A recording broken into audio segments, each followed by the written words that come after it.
This video is on how to change the VLAN ID sa ating Ruigi na latest release. So first, syempre the same pa rin. Connect tayo sa ating OpenWRT Manage. And alam nyo na kung ano yung admin access na ito. Admin 12345 only. Click connect. And then the same pa rin. Open tayo ng browser and then just type 192.168.200.1.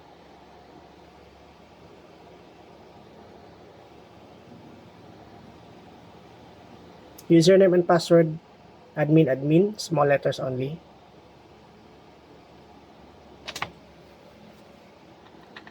Dito guys, madali na lang, no? Punta lang tayo sa advanced settings and then bridge VLAN. So currently, yung ating VLAN is 22 and nakatag sa LAN 3. Kung gusto nyo papalitan ng LAN designation, pwede din po. Ayan, depende sa inyo. Pero yung naka-default sa atin is LAN 3. So just click 13 if you want and then just click save and apply. Depende sa inyo kung anong mga VLAN ID ang gusto nyong ipalit. So ganun lang po yung kasimple. Alright, so let's say 13. Yan, save and apply lang natin. Then antayin lang natin matapos.